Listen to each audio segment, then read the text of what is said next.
14 mayat mangsa kejadian tanah runtuh di Batang Kali telah dibawa keluar dari Jabatan Forensik Hospital Sungai Buloh. Untuk perkembangan terkini, kita terus sahaja bersama dengan wartawan Faris Azman di sana. Silakan Faris.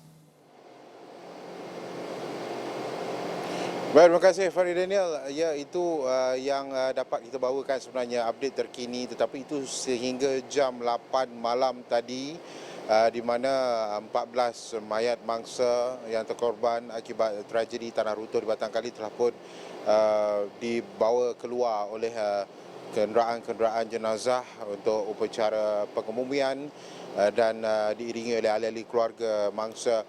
Tetapi sehingga ketika ini, sehingga jam 12 sebenarnya Faris difahamkan di mana meskipun terdapat lebih kurang 10 lagi jenazah mangsa yang berada di Jabatan Forensik Hospital Sungai Buloh ini, namun difahamkan oleh apabila kami berbual bersama dengan anggota-anggota yang terlibat juga, mereka mengatakan bahawa proses bedah siasat masih lagi berjalan, di mana proses pengecaman juga telah pun selesai dan proses bedah siasat masih berjalan, tetapi kesemua jenazah-jenazah ini akan dibawa esok, bermula esok akan dibawa keluar ke-10 jenazah-jenazah ini.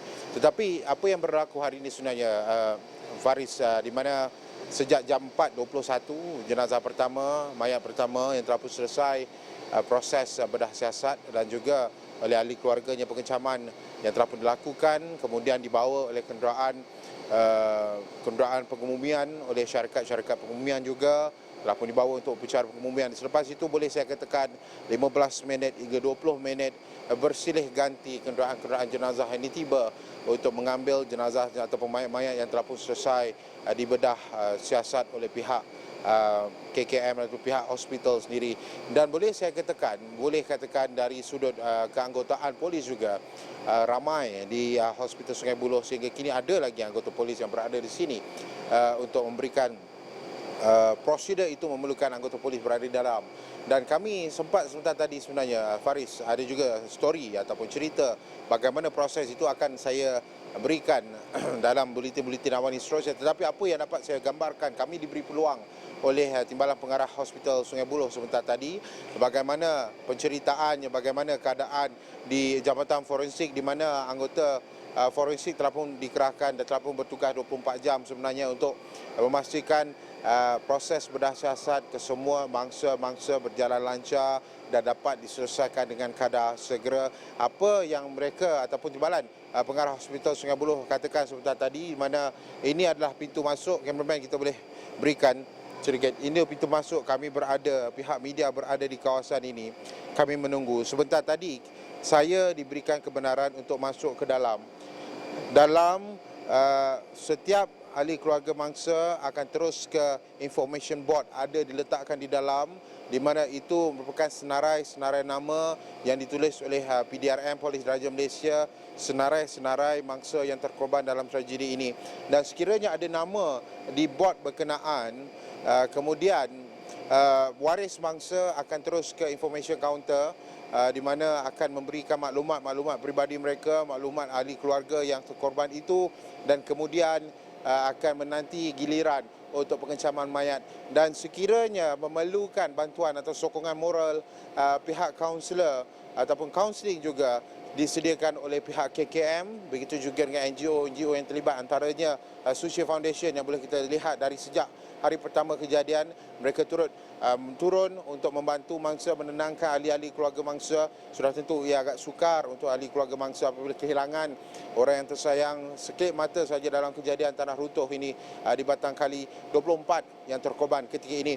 Jadi selepas selesai kaunseling, mereka akan ditempatkan di tempat khas, ruangan khas, dan kemudian selepas pengecaman mayat itu selesai, selepas proses bedah siasat itu selesai, mereka akan mengiringi mayat atau jenazah itu menaiki kenderaan yang telah pun disediakan, kenderaan jenazah, dan kemudian akan diteruskan dengan proses pengemumian. Itu prosedur yang telah pun ataupun tata kelola yang telah pun dijalankan sepanjang kita katakan 2 hari yang sangat sibuk di Jabatan Forensik Hospital Sungai Buloh ini, terutamanya kepada anggota KKM. Tetapi apapun sebenarnya 10 mayat lagi masih berada di dalam dan akan dibawa keluar esok. Saya tidak tahu, mungkin pagi akan bermula ahli keluarganya. Seperti tadi seorang ataupun ahli keluarga antaranya tersenarai yang diberikan senarai nama oleh Natma juga. Saya bertemu mereka mengatakan ada jenazah-jenazah yang akan dikebumikan esok, ada juga jenazah dikebumikan malam ini. Jadi yang terakhir saya kira pada jam 8 tadi, jenazah yang ke-14 sebenarnya telah pun keluar, dan kami menantikan sebenarnya apa sahaja kabar yang boleh dibawakan daripada Batang Kali, terutamanya di lokasi kejadian Ground Zero, kerana operasi mencari dan menyelamat masih lagi berjalan sehingga jam 4 pagi. Kami akan terus membawakan perkembangan dari semasa ke semasa, terutamanya di Jabatan Forensik yang sudah tentu sejak beberapa hari lalu keadaan yang disebungi dengan keadaan yang agak suram, sayu, pilu. Setiap ahli keluarga yang keluar daripada sini juga kami tidak dapat nak bersama mereka. Kami hanya dapat mengucapkan takziah sahaja, tapi sudah tentu ia satu dugaan yang sangat besar. Rakyat Malaysia juga sama-sama kita memberikan dorongan moral dan kita mendoakan agar kesejahteraan keluarga-keluarga mangsa terjamin. Begitu juga agar mereka tabah dengan dugaan di Sungai Faris. Ini perkembangan yang dapat kami bawakan daripada Jabatan Forensik Hospital Sungai Buloh mengenai dengan perkembangan terkini, apakah proses yang berlaku di sini, terutamanya kepada mayat-mayat mangsa yang telah pun dibawa ke sini untuk proses-proses selanjutnya. Faris dan Daniel. Baik, terima kasih Faris Azman yang membawakan perkembangan dari Jabatan Forensik Hospital Sungai Buloh.